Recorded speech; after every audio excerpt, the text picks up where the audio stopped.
Hey folks, it's Friday, February the 18th. February is just clipping along at a pretty fast rate here. It's going to be June before we know it. I like June. But anyway, this is actually my second take on this video. I don't know what went wrong the first time, but I hope I don't forget to say some things this time. Not a lot to talk about on COVID today, believe it or not. Cases are really beginning to drop quite significantly, even hospitalization and death rates. As a matter of fact, DHEC is making a big announcement today. If you haven't read the news, it has come out. It was a press release at a little bit after 10 o'clock today, and they had a lot to talk about, a lot of changes. They're going to begin to pull out of testing. They have a lot of testing that goes on in their own offices and also by contract in some big settings, like over in Florence at the airport. They've had a contract entity that's been providing testing. They're going to be pulling out of all of this, and they're going to still be providing those free at home rapid antigen tests. But that's going to be a pretty big change for them. And we've got to figure out what that's going to mean for us. We're kind of finding the same the issues that are facing us with all of this declining that's going on. Do we really need to be doing this much testing?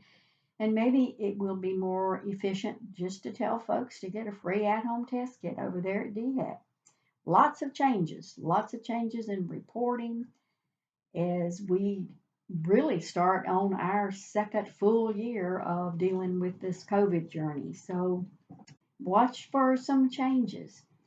I think people got really very frustrated around things whenever it seemed there was a change of this and a change of that. But, I have to really remind myself frequently is that this coronavirus was, just as the name implied, it was a novel coronavirus. We didn't know a lot about it. We didn't even know what to handle it, how to handle it, what to do in those early days. So for darn sure, we didn't know how to test it. Our vaccines didn't come around for a while. So as frustrated as we have often gotten by things like, I wish they'd make up their mind of whether we've got to do this or do that or wear a mask or do this vaccination or that vaccination. Let's all pause and take a breath and remember that this has been quite a journey, and we didn't know, nor did the scientists, the experts throughout the world, what we were dealing with. Let's be patient. One of those perfect examples just got released by CDC this week. Remember the CDC guideline that said when you've had a monoclonal antibody infusion, you need to wait 90 days before you should take your vaccination, before you should uh, have that vaccination shot. Wait 90 days. And because we follow all of the CDC guidelines, that was our guideline. Well, this week they changed. And you may think, oh no, not another change. Well, data starts accumulating. We've had millions of people that have been diagnosed with the coronavirus. We've had millions and millions of the vaccine. So we learned something different as it goes along. And the experts began to understand that there were actually no reasons why someone couldn't get a vaccination after they came out of isolation and got the monoclonal antibody infusion. They didn't have to wait those 90 days. There wasn't any evidence, growing evidence, that supported that. So we are following the CDC guidelines and adopted the same thing. Now, we've had some people that have been waiting because they got the monoclonal antibody that infusion, and they were waiting to decide or to have their vaccination. And when we adopted these, they actually decided they didn't think they were gonna do this. I hate that. I regret that we lost a couple more folks. But you know what? In the whole scheme of things, throughout our whole 609 employees, we've not lost, but I think right around 10 or so. employees that have chosen to find employment elsewhere if indeed they wanted to remain employment or stay at home. Some of them had families and so forth that they decided that staying at home was going to be where they wanted to have their priority, and I totally respect that. That's not bad. 10 or 12 or whatever it turned out to be, I kind of lost track, out of 609. Y'all did an incredible job as we move forward in this journey. This journey's been going on since September. And now we have 100% of our staff that have been eligible, that either have gotten the vaccination, or have sought employment, or made the decision not to work with CareSouth. That's been a really big development, and I'm really proud of everyone that has been with us on this journey, because it truly has been a journey. The last thing on COVID to kind of talk about, you're going to see some things at CareSouth, just like DHEC made some changes. We're going to be easing back into some changes also. Things like face to face meetings.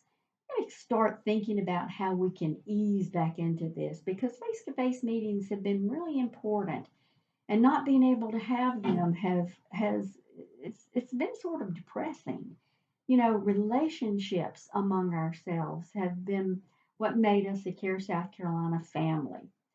And not being able to get together and see folks that we haven't seen except maybe on Zoom or across the hall or in passing by, this is going to be an important development. So I'm really pleased that we're going to start easing back into it. Now, you may be asking, what does she mean by easing back into it? Well, just that. No hard and set, fast rules. We're going to play this by what we learn from the data, what the transmission rates are, what the space accommodations that we have in our various site locations are, and other things. So stay tuned. You're going to see the site administrators be happy to be able to get back into site meetings and other settings. So it's time. I'm really happy for this. It's time to be able to do some things. And the last couple of things around not things COVID, so to say, that it's time for the UDS quarterly incentives to start beginning to be calculated and rolled out. So those are going to happen.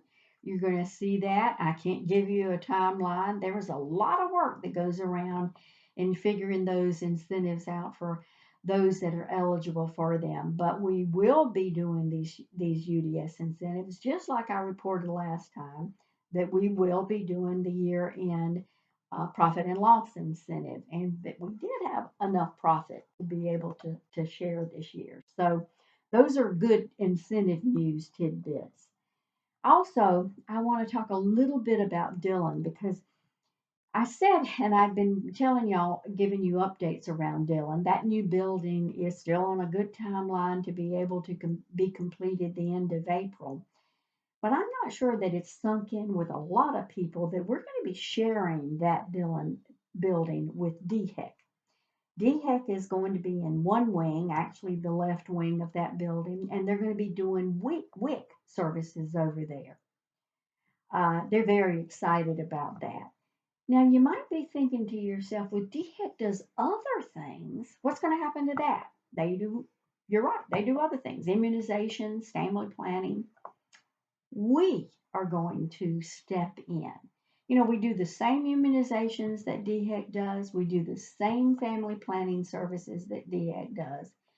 And it makes no sense to not be more effective and efficient and give people in Dillon a real one-stop shop. So that's going to be an exciting development. We are one of the few test cases across the state to see whether or not the DHEC services around immunizations and family planning can be integrated into a primary care practice such as an FQHC. it's exciting. There'll be some bumps in the road. We'll make some mistakes. We'll figure out some things as it goes along. But that's going to be a very exciting development over in Dillon. And I'm really excited to be able to start thinking about some things that aren't just COVID, but thinking about what our move is going to be. So, folks, that's really it. Remember the quiz. That was one of the things that distracted me the last time when I looked over on my camera and saw that my little red recording button wasn't on, and I was going, oh no, what happened? So here it is. Here is your quiz question. It is another true and false. So here's my statement. CDC recently decided that a person can get a vaccination after they had the monoclonal antibody infusion by not having to wait the 90 days, but instead they only had to wait 10 days. So your response, and remember there is a new uh, email address for your response. We had too many problems on that last email address, and I'll be putting it in my email that goes to you, what that new email address is a true false. So good luck. Y'all have a good weekend. I think we're going to have some good weather. You take care and remember to be safe. Bye bye.